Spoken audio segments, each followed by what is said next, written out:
लेकिन भारतीय जनता पार्टी को क्या फर्क पड़ता है? भारतीय जनता पार्टी को तो सिर्फ साम दाम दंड भेद से इस देश के संविधान को खत्म करना है, इस देश के लोकतंत्र को खत्म करना है।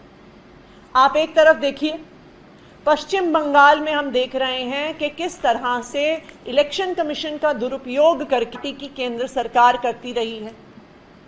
तो ये बिल्कुल साफ है कि बीजेपी का एक ही मकसद है कि हर इंस्टीट्यूशन को गलत तरीके से इस्तेमाल करके, अपनी गुंडागर्दी के लिए इस्तेमाल करके उनको लोकतंत्र को खत्म करना है।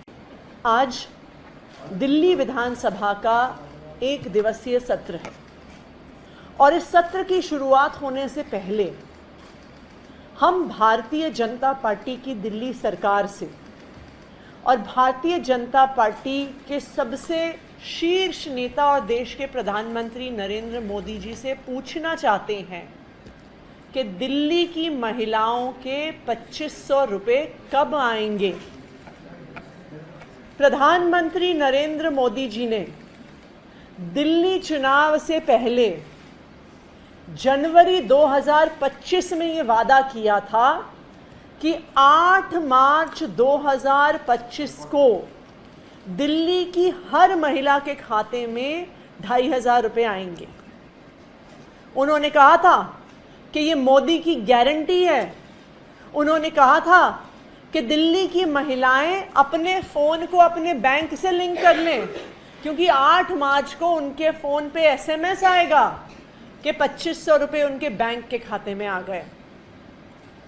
मोदी जी, 8 मार्च 2025 तो निकल गई, अब तो 8 मार्च 2026 भी निकल गई, लेकिन दिल्ली की महिलाओं के पास 2500 रुपये तो छोड़िए, 25 पैसे भी अपने खाते में नहीं आए हैं।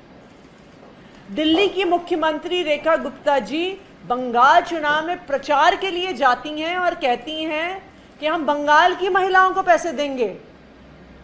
मैं उनसे ये पूछना चाहती हूं कि दिल्ली की महिलाओं को तो आपने धोखा दे दिया, इस धोखे के आधार पर दिल्ली की महिलाओं के वोट ले लिए, लेकिन आज भी दिल्ली की महिलाएं उनसे यही एक सवाल पूछना चाहती हैं कि 2500 रुपये कब आएंगे।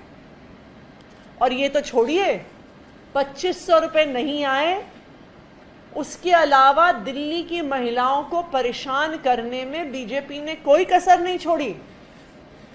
जो महिलाएं आराम से, शान से DTC बस में घुस सकती थी कि उनको टिकट फ्री मिलना ही मिलना है, अब इस पिंक कार्ड के लिए लाइनों में खड़ी हो रही हैं। जो दिल्ली की महिलाएं मोहल्ला क्लिनिक जाकर फ्री दवाई लेती थी, फ्री इलाज करवाती थी, फ्री टेस्ट करवाती थी, आज वो दर दर भटक रही हैं कि 2500 रुपये कब आएंगे। जिस प्रकार से कल राज्यसभा के सचिवालय ने मर्जर की घोषणा करी है, ये बिल्कुल साफ साफ गैर कानूनी है और गैर संवैधानिक है। सुप्रीम कोर्ट की कॉन्स्टिट्यूशन बेंच के बिल्कुल स्पष्ट ऑर्डर्स हैं, संविधान में बिल्कुल स्पष्ट तौर पर लिखा है, और ये मुद्दा आम आदमी पार्टी के राज्यसभा सांसद संजय सिंह जी ने राज्यसभा सचिवालय को सूचित भी किया कि संविधान के अनुसार जब ओरिजिनल पॉलिटिकल पार्टी मर्ज करती है, उस मर्जर के लिए 2/3 लेजिस्लेटिव पार्टी की भी आवश्यकता होती है। लेकिन एंटी डिफेक्शन लॉज के तहत कहीं पर भी इस देश के संविधान में प्रावधान नहीं है कि 2/3 सांसद हो गए, 2/3 विधायक हों, वो किसी दूसरी पार्टी में मर्ज कर सके। लेकिन भारतीय जनता पार्टी को क्या फर्क पड़ता है? भारतीय जनता पार्टी को तो सिर्फ साम दाम दंड भेद से इस देश के संविधान को खत्म करना है, इस देश के लोकतंत्र को खत्म करना है। आप एक तरफ देखिए, पश्चिम बंगाल में हम देख रहे हैं कि किस तरह से इलेक्शन कमीशन का दुरुपयोग करके की केंद्र सरकार करती रही है। तो ये बिल्कुल साफ है कि बीजेपी का एक ही मकसद है कि हर इंस्टीट्यूशन को गलत तरीके से इस्तेमाल करके, अपनी गुंडागर्दी के लिए इस्तेमाल करके उनको लोकतंत्र को खत्म करना है। उनको कोई फर्क नहीं पड़ता कौन चुन के आया, कैसे चुन के आया, जनता ने अपना जनादेश किसको दिया, अपना वोट किसको दिया।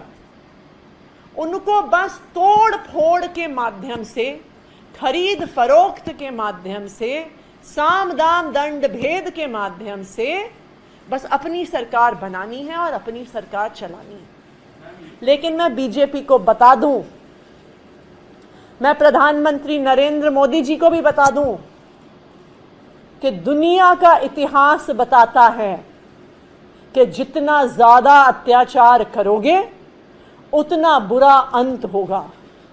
और अब ये बिल्कुल साफ है कि बीजेपी और मोदी जी की राजनीति की अंत का समय आ गया है, इसलिए उनका अत्याचार बढ़ गया है। लेकिन इस दुनिया के इतिहास में जब जब भी किसी का अत्याचार बढ़ा है तो उस अत्याचार को खत्म करने वाला पैदा हुआ है।